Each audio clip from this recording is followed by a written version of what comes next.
wrestling fans.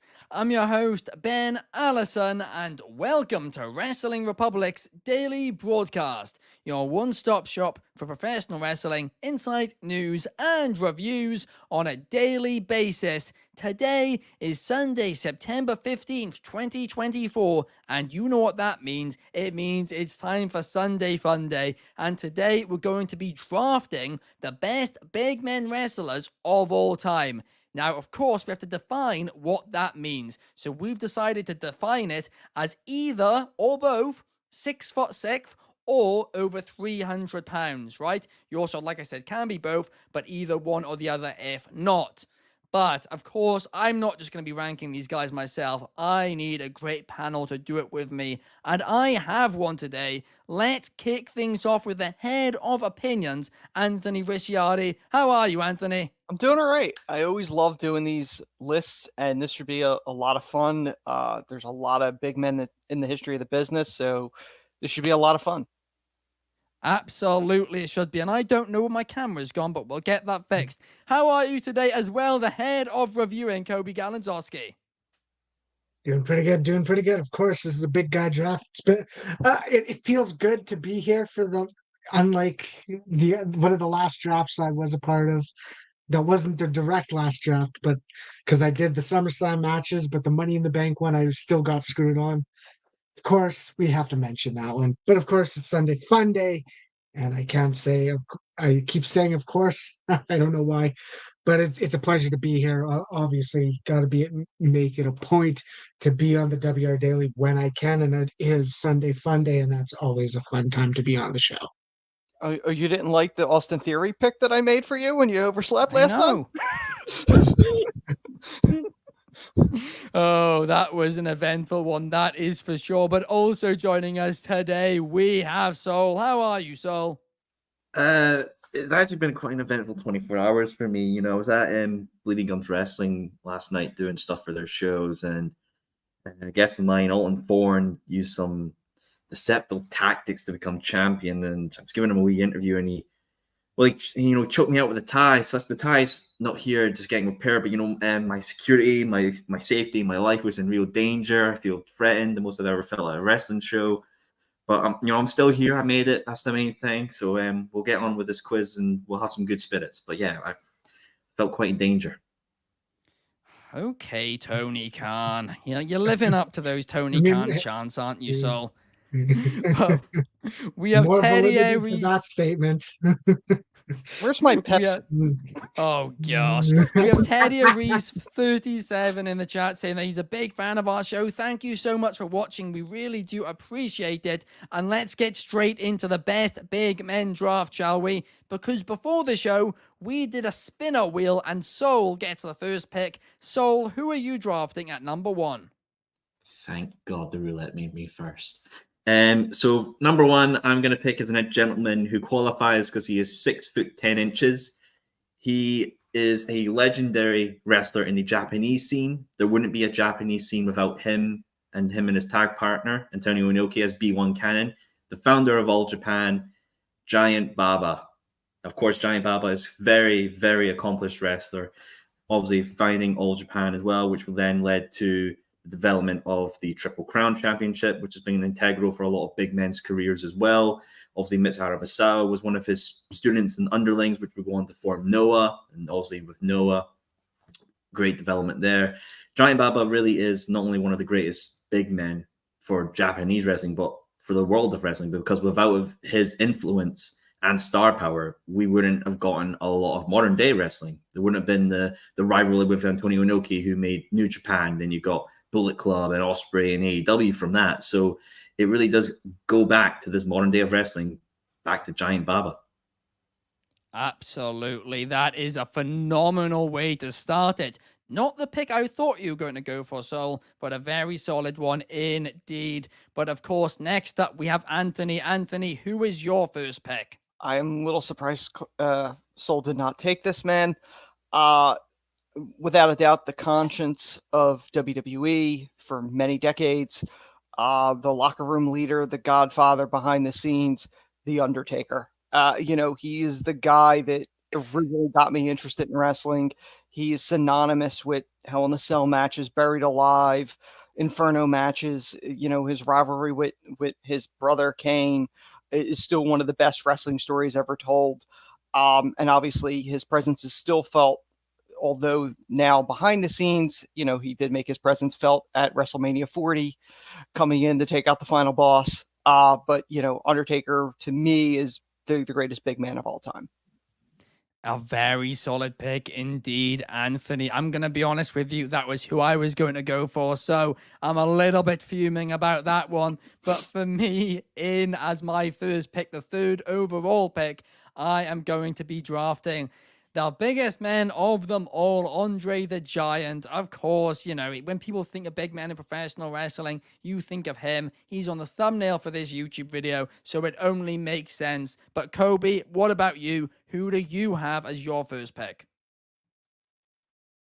Well, it was an interesting part because the pre-show we did not think Giant Baba was going to be pulled. Me and Anthony when we were talking. Of course, it's bold to see him in the round one position. That's a great thing to say. Undertaker's a bona fide round one name. So is Andre the Giant. He's literally called Andre the Giant. I got some tough picks to stand up to, but I think there's one that still qualifies by the requirements we have listed. He is 6'7", not the biggest man in the draft pool, not the biggest weight wise either. I got to go with one of the most iconic names in wrestling, and it's someone who not only spearheaded the original how many WrestleManias, but he was also part of the reason why WCW got momentum and could sort of built up and could eventually almost beat WWE for 83 weeks, but they did fall, of course. But I got to go with Hulk Hogan. He qualifies based off of his height and his weight, slightly being over it, but I got to go with Hulk Hogan. He's on a lot of Mount Rushmores, and it's a name that if he qualifies, I got a reason to take him. That is a great shout indeed. But of course, Coby, you also have the first pick of the next round because this is a snake draft. So who are you taking as the fifth overall pick? That is right. I got one here. The other one that almost has a name synonymous with the big man style. He's had a long career and he's still in the business. I'm gonna go with Big Show. Big Show's gonna be my second one. He's been a multi-time champion, WWE IC tag champion. He's been in multiple companies, played roles in WCW, WWE, and now he's somewhat in AEW doing backstage stuff as well. But his influence is still there. And normally bigger guys aren't going to have the length of a career. Big Show has had that long. So it does deserve the praise for the size of this man. So I got to go Big Show. A brilliant shout, no doubt about it. Now, at the number 6 pick, I am going to draft somebody who's extremely agile for his shape and somebody whose work in Japan I absolutely love, probably a bit more than his work in the US. But I am going to take Vader. For me, honestly, I was always a huge fan of his in-ring work. Of course, I wasn't watching him at the time, but I've gone back and watched it, and his stuff in Japan is it's absolutely brilliant. So I am taking him. But of course, Anthony, you're up next. Who are you taking? Okay, I am going to go with somebody even bigger, and it's from the iconic wrestling family of the Samoan line, Yokozuna. Although he was portrayed as a Japanese, we all know he was actually Samoan. And I think at his biggest, I want to say he was like 600 pounds, or at least he was billed as such. But for a guy that size, he was always able to move. And his impact on the industry for the big guys is still felt to this day. No doubt about it. I mean, that is another phenomenal pick. I mean, I'm going to be honest with you. When I was looking at my list of big guys, I sometimes think that we don't appreciate how many there were back in the day as well, because especially in the 90s, There was just big man after big man, and they were all absolutely brilliant. And Yokozuna, you mentioned, is an absolute banger of a wrestler. We have K saying, "Hey guys, catching you all live after a while. Hope you're all good." We hope you're all good as well, K. Shout out to you. But we have Teddy Ari saying that his second pick is Kane. I mean, that is a great choice as well. But Soul, who are you taking as your second pick? I'm going to stick with All Japan for this. I'm going to go with a gentleman who started their career in 1973 and fully up retiring in the year 2000. He is a multi-time All Japan winner, tag team wrestler, and All Japan tag team champion as well. It is Stan Hansen, the man with the amazing lariat, truly an international star who went from the US and really made himself as a gaijin in All Japan, being really feared and intimidating with his presence. Like if you go back and look at Stan Hansen's lariat, it was a true finishing move. And if you were able to kick out with that, which I believe Misawa was one of the only couple of people to do it, like you felt made. And Stan Hansen, indeed, one of the best international guys to go over there and make a name in the Japanese scene. That is an exceptional pick. It truly is. Somebody who I think people don't talk about enough, especially his lariat. I'm going to be completely honest. I didn't even think about him for this list. And I'm so annoyed at myself because that is a great pick indeed. So, but of course, the draft, you know how it works. It spins right back round. Who are you going to be taking as your third pick in this draft? So this is a gentleman who's 6'11", so qualifies. He's a multi-time WWE. No, I think he's a one-time WWF champion, multi-time WCW tag and world. He's the master of the quads. It's Kevin Nash. Kevin, obviously NWO, Diesel, influential moments within his career. Also a genuine tough guy. Like you hear the stories of people on like interviews and stuff like that. They really hype up Kevin as like the guy that you cross his path, you are not, you're not walking home in general. You're going to be banged up. And yeah, people will obviously harp on his time as Diesel's champion wasn't the best draw, but he proved the math wrong when he was in TNA. So he's a good guy. No doubt about it. Brilliant pick. Again, somebody who I was hoping to get in this round. But Anthony, it comes back round to you. Who are you taking as your pick in round 3 of the best big men in professional wrestling draft?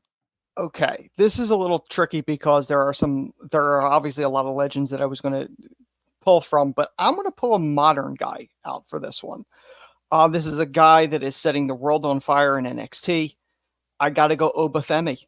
Easily the best North American champion of all time, the king of the triple threat matches, and is showing pure dominance. And when everything is said and done, if he continues on the trajectory that he's on, he is going to qualify as a future Hall of Famer, potentially, and one of the best big men that's ever been. Obafemi, you know me, Anthony. I've been on the Obafemi train from the start. He is brilliant and an exceptional pick there. Oh, I really, the thing about him is, right, and I don't know if you feel this way, I kind of worry at times that his potential is so good that I have a fear that they're not going to use him correctly. I don't know why. I just have that fear. He's one of those rare talents that I've seen come along. Braun Breaker's another one where I'm like, I don't know how you would screw it up because he's so good that I don't know how you mess it up. Like it would be the biggest fumble in the history of wrestling if somebody fumbles. We're getting him on the main roster. Like I'm just serious. In all seriousness, like I don't think you can. Yeah, I'd hope you couldn't, but you just never know. And it's like Carmelo Hayes, I expected to get a much bigger push when he got on the main roster. But it's just Obafemi, I think, is somebody who, I said it before and I'll say it again, him and Braun Breaker, next Rock and Stone Cold, not like same gimmick wise. I just mean in terms of the faces of the company. He's getting over with the crowd. And I think when he goes to the main roster, he's going to get the rocket. He's not. That's not going to be a slow build. That is going to be this guy's taking over. Like he's there to take over. So I think when they do bring him up, I would think there'd be a story there. I don't think it would I'd be. hope Let's so. let's hope and find a way. The Carmelo thing, I'll be perfectly honest, and this may be controversial with saying this. I felt like he was slowing down towards the end of the NXT run. Like he was less interesting compared to. I think Trick surpassed him in the because when he was I'd agree with that. Because when he was on his run as him and had all the banners, when he was beating everybody, like that was when he was most compelling. The moment he lost that title, I think he lost a lot of that steam, and it's struggled since, to be perfectly honest. Yeah, I'm going to be honest with you. I do disagree. I find it hard to disagree with that. I mean, I think that at that point, it kind of felt like it was just him waiting to be called up to the main roster. But even when he's been called up, I don't think he's had the impact which I expected him to, despite the fact that this series with Andrade has been truly exceptional. Let's hope he wins it. But I now have the next pick, and I'm going to go for a name who unfortunately recently passed away. But Ignacio gave a brilliant speech on the Wrestling Republic's daily broadcast that week about him, and I've gone back to check out some of his work, and it is just truly exceptional. I didn't realize how great this man was between the ropes, and that is, he goes with a couple of names, but Psycho said Sid Vicious, whatever you want to call him, I'm taking him as my third pick. But Coby, who are you taking to close off round 3 of the best big men in professional wrestling draft? I got a lot of names. I got a lot of names to think about and use. And the fact that he's been mentioned by the crowd, or not the crowd, by the people watching this show, and he hasn't been drafted is interesting, but I'm not going to take him yet. Right now, I want to go with one of the most athletic big men we know from the 90s. I have to go with Bam Bam Bigelow. He's someone who's synonymous with ECW, also having a run in WWE, but this guy could move. It's one of the guys that could do a cartwheel, could be a guy who moved like he was a cruiserweight. He is one of those originators of the big man who can do that type of style. We see a lot of people nowadays, like a Keith Lee, like an Otis doing the worm. There's plenty of big men who can move like that. But one of the original names that could athletically hang was Bam Bam Bigelow. So I gotta go with Bam Bam as my third pick. Do you know what, Coby? He was next on my list, so I am fuming that you got him. But we are now officially halfway into this draft, and I've got a graphic, guys. But yeah, so of course, Soul took Giant Baba in at number 1. Then we had Undertaker, then Andrade the Giant, then Hulk Hogan, then Big Show, then Vader, then Yokozuna, then Stan Hansen, then Kevin Nash, then Oba Femi, then Psycho says, and then Bam Bam Bigelow. I mean, solid list so far, guys. But to Coby's point, there's still a lot of big names who haven't been taken yet. By the way, you're Ben, good with the graphics. You've improved. Yeah. Bigelow's missing the W at the end. I know. Boo, boo. That one I was trying to get graphics really make any fast spell. exported in time. It was a difficult pick. There we are. But Haku is the pick for Teddy Aries in this round as well. Cavcase K is saying, speaking of current guys, Bronson Reed will make this list one day. No doubt about it. But for a second, guys, we're going to need to take a break from the list, because I need to talk to you about one of my favorite things, and that is Next Level.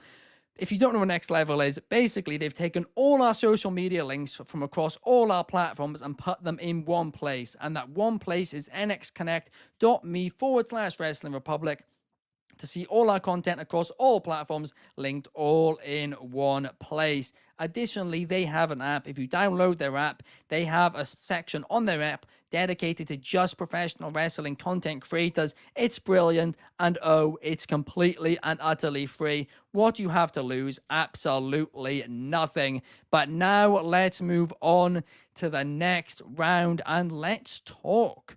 Well, let's talk a little bit about who is going to be going first in the fourth round, of the best big men in professional wrestling draft. Coby, it's straight back to you. Who are you taking?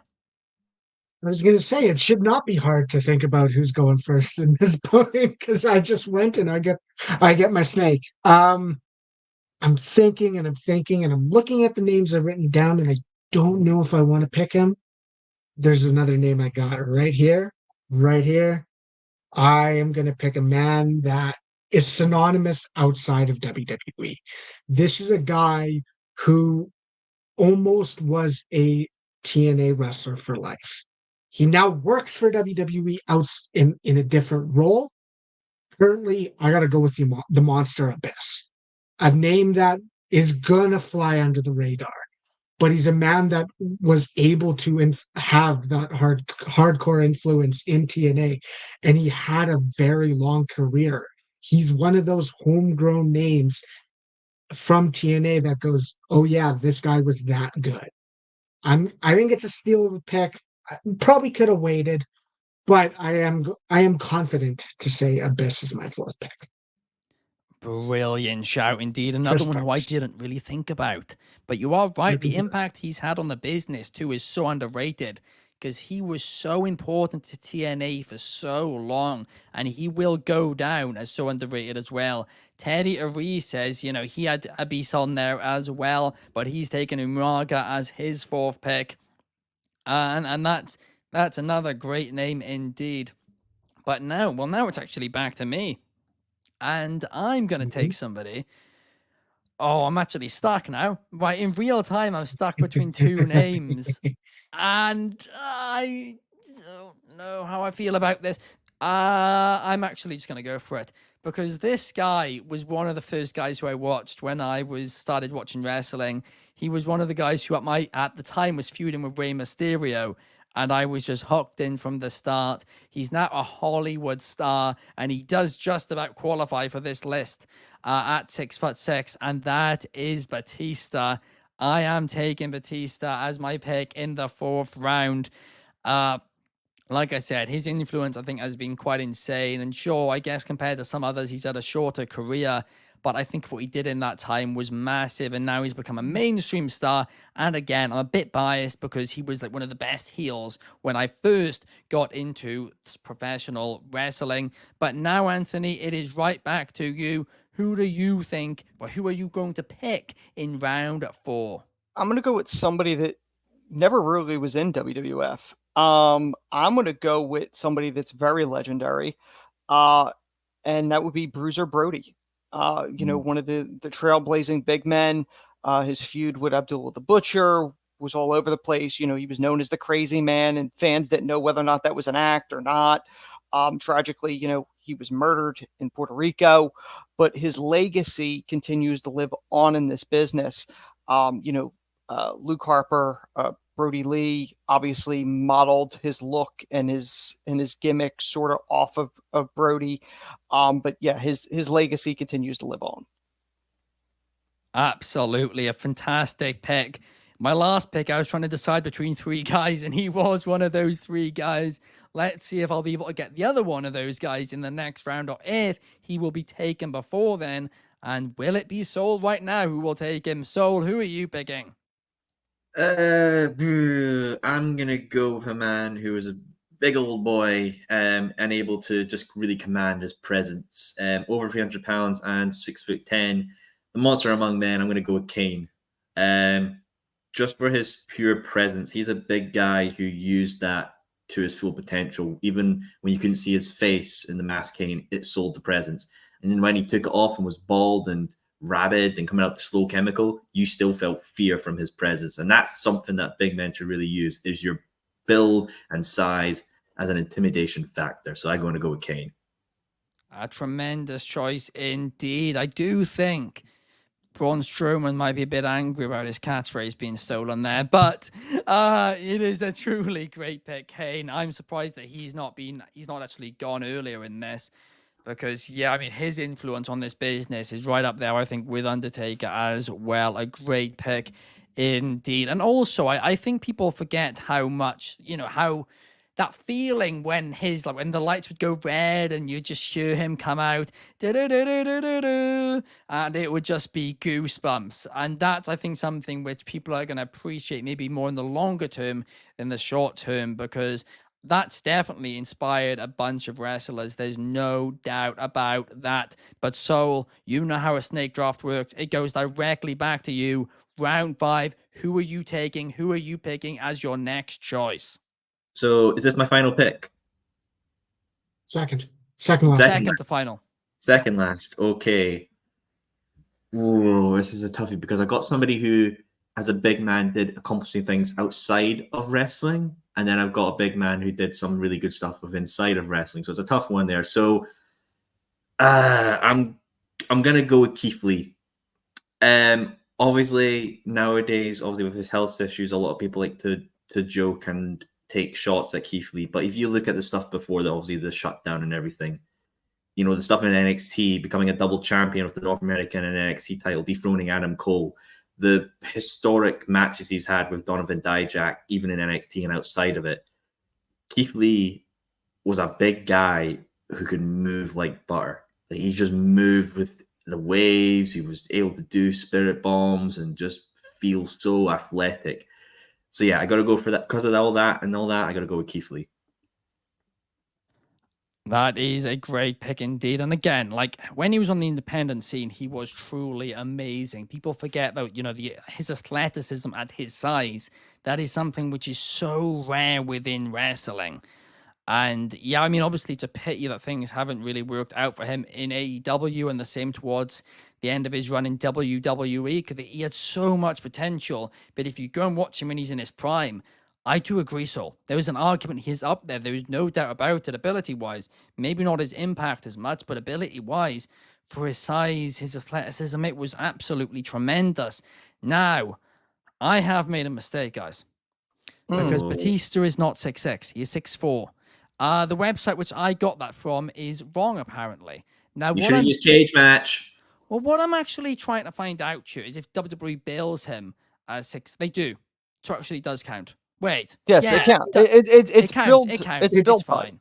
It's fine. Yeah, it counts. WWE say that. Okay, I'm in the clear, guys. A live his build height's 6'6".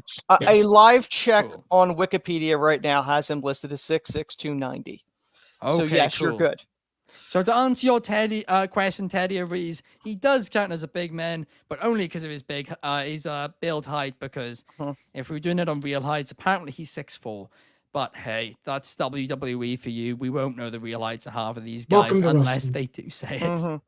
Welcome to wrestling. Everything's skewed. Everything's fake. It's all a work. Attendance, height, weight, it's all work.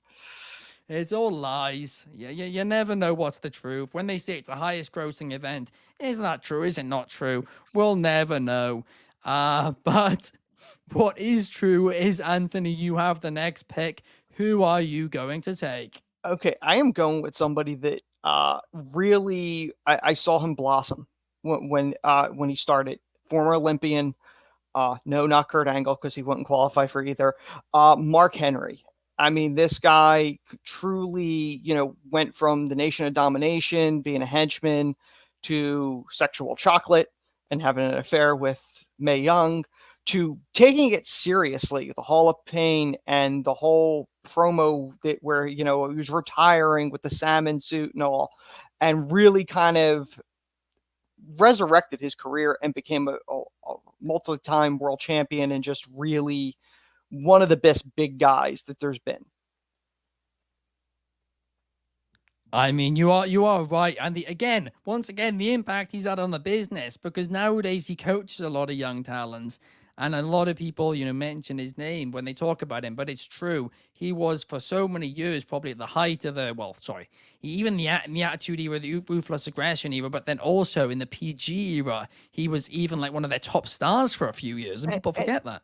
And keep in mind, his son just signed with WWE, so he's gonna be a generational talent, which that's a lot of weight on your shoulders, because the impact your father made on this business, and everyone knows you're his son. So that's a lot of pressure on the talents, and I think that's one of those things that a lot of people don't consider. Yeah, the doors opened easier for somebody like a Charlotte Flair or a Braun Breaker because they're generational talent, but they have an added pressure to not only live up to the legacy of their parents that were in this business, but to potentially surpass it. Now, Randy Orton was able to do it. Charlotte's on the way to at least match Rick for title reigns, but there's more of them that have failed in this business. There's more David Sammartinos than there are, a Randy Orton's. Absolutely. No, you are. It's true. It is true. It's hard to live up. People always say in professional wrestling, oh, it's easier if, your parents were in it, they get more opportunities, blah, blah, blah. And people say that about Charlotte Flair all the time. But you are right, Anthony. There are so many. In fact, there's more that have failed than succeeded by far. I mean, you look at it, like, it's incredibly rare when you look at the Rhodes family that both sons in the business achieve success. It's and crazy. you know what I mean? Like that's rare where both of them achieve, great success. Cody, will he surpass Dusty legendary status? Probably not, because Dusty is so synonymous behind the scenes and everything in wrestling. But Cody's making the name. Cody's not just Dusty's son now. Cody is a name on his own. Yeah, no doubt about it. I think the interesting part about the Rhodes is the fact that it's in two different generations. Mm-hmm. Goldust was a star in WCW and the 2000s of WWE, and I mean he's still going, but it's two very separate eras, separate generations that these guys are involved in, and they are both related to Dusty, and that's another just cool, interesting fact that I look at the family. When you think about it, there's been no break in Rhodes being in this business. From Dusty, Dustin came along, and then Cody. Like, there's no break for like 40 years of the Rhodes being in this business. Now, right now, I believe it's the nephew. So I'm guessing Cody and Dustin's sister's kids are starting tag team wrestling, I think, in Texas. So the next generation is coming. Yeah. So that's nuts. You know what I mean? So getting ready. Yep. Yeah. And Rose and Fatu bloodline. Here we go, boys. Another 20 years. Another 20 years. Wow, that would be something, wouldn't it? That's a War Games right there. You might need to make 4 rings for that one. But guys, I'm now going to go on to my next pick. My pick in the 5th round. And I cannot believe, I am absolutely stunned that this person is still here, because I almost took them in round 3. Then it was a person who I was torn with on round 4, and he is still here in round 5. And I cannot believe it, right? Because this guy had not a 30-year career, not a 40-year career, not a 50-year career, but a 60-year career in professional wrestling. He is one of the greatest heels of all time, in my personal opinion. And just in case that wasn't enough, he trained Ciampa, Fandango, Damian Sandow, Kofi Kingston, Frankie Kazarian, Eddie Edwards, Chyna, and Triple H. Of course, it's Killer Kowalski. I mean, I cannot believe this guy didn't go earlier, because he is an absolute legend in this business. 6'7". Who knows what his real height is, but he's billed as 6'7", so he does count. And yeah, I'm really happy with this pick in round 5, no doubt about it. But now, Coby, it goes to you for your second last pick. I guess karma exists, doesn't it? That would have been one of my next 2 picks, because I get the double pick.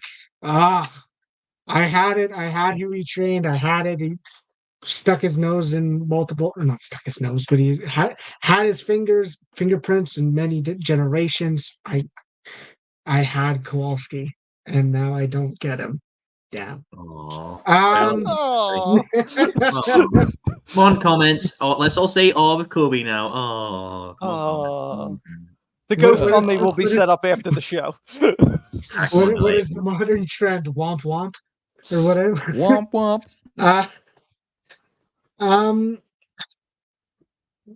You know what? Okay, you mentioned him earlier. You mentioned him earlier there, Anthony, and one of his other rivals. And you mentioned Bruiser Brody, and you mentioned this specific name. While I can't go for Killer Kowalski, I'm going to go with another legend who is synonymous with that far and older generation of wrestling. I am going to go with Abdullah the Butcher.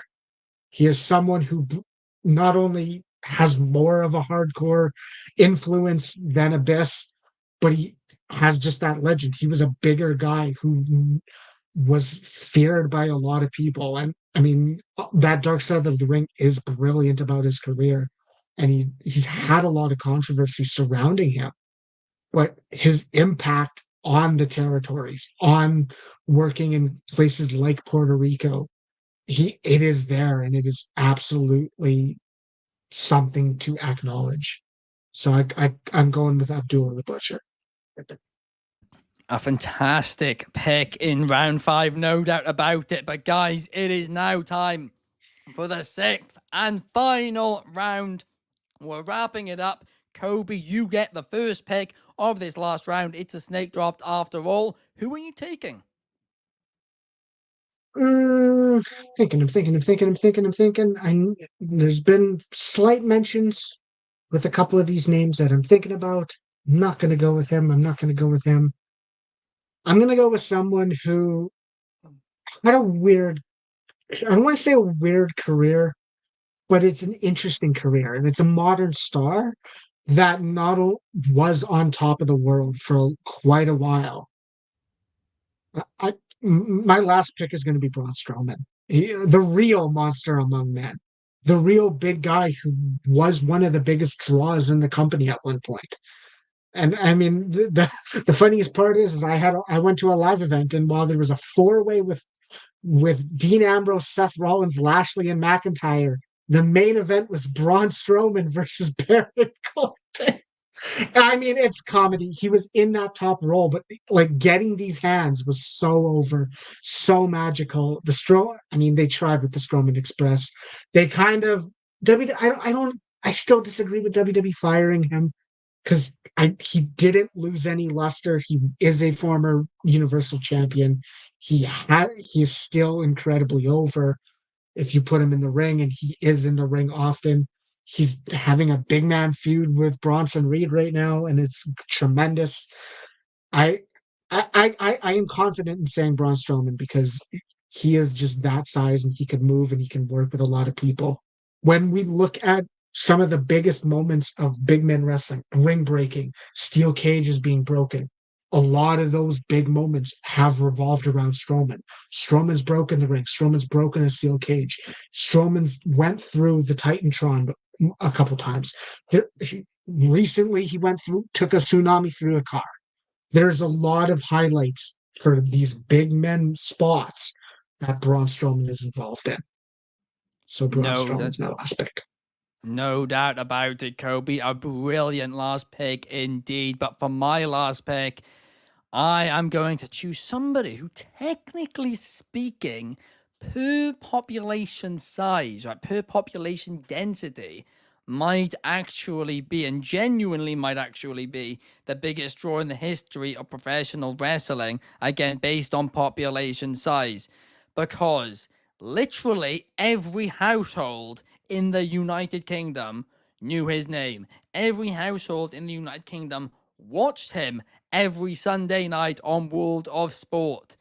And there's not really a wrestler in America who who would all switch on their TV, every household in the entire country, to watch one wrestler every week. And this one man is, of course, the original Big Daddy. He might not quite have the skill set of a lot of the people on this list, and probably skill-wise is nowhere near the talent of a lot of people on this list. But draw-wise, history-wise, I mean, this guy kept the British wrestling scene alive during a time where, again, per population, it's the most popular wrestling has ever been anywhere in the world.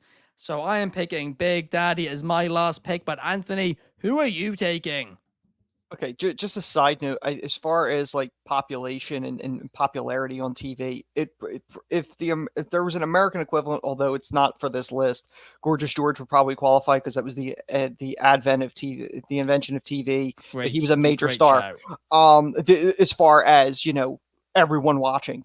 But quickly as well, you know where he got the inspiration for that entire thing? World of Sport, which is that show. Yeah, and then so it all starts. I was torn between 3 names, and if we had time, I would give the other names. But For this one, if I'm going for the list, he qualifies at 6'7". He changed the business forever. He was involved in the infamous curtain call. He was the first shot of the invasion of WCW. The first WrestleMania ladder match. Gotta go Scott Hall, Razor Ramon, whatever you want to call him. In that ring, he was flawless in that ring. And he had his personal demons. He beat his demons back. Ultimately he did succumb to it towards the end, but he got his Hall of Fame induction while he was alive. And, one of the members of the Clique, and, just his impact is still felt today. Damian Priest obviously pays homage to him at all times, with his moveset and his look. So yeah, Scott Hall would be my last pick.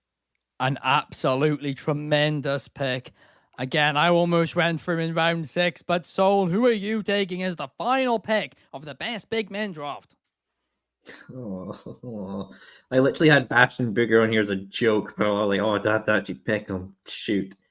I did quick research. I came to 3 names. The 2 I'll mention who I'm not going to pick are Earthquake. He was a gentleman who done really good in sumo, obviously WWF Tag Team Champion, and Lance Archer, but I'm not going to pick them.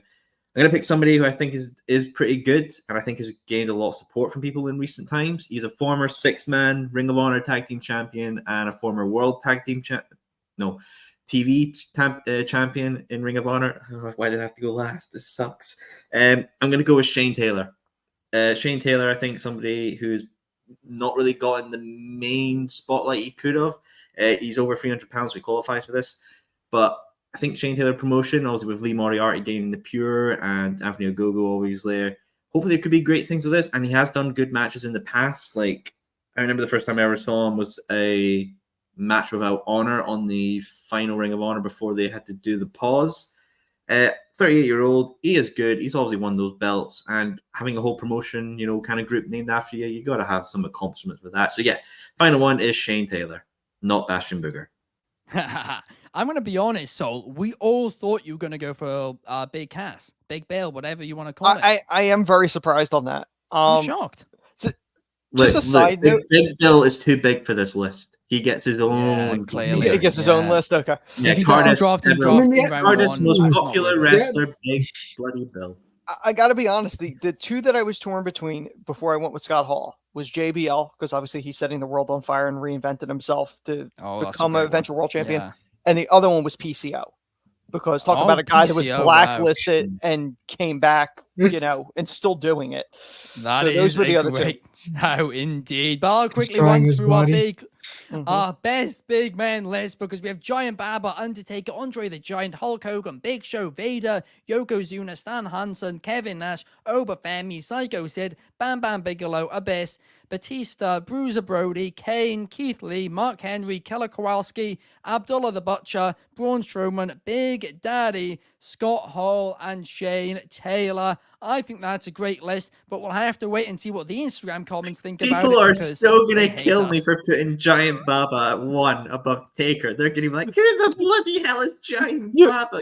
You know what's going to happen? Nobody's going to read the 6'6" thing and going, Scott Hall's not a big guy. I know they're going to say they're going to say Batista's not 6'6". Don't you worry, Anthony, me as well. But guys, before we wrap up the show, quick announcement, really important announcement. That's only in 1 hour's time.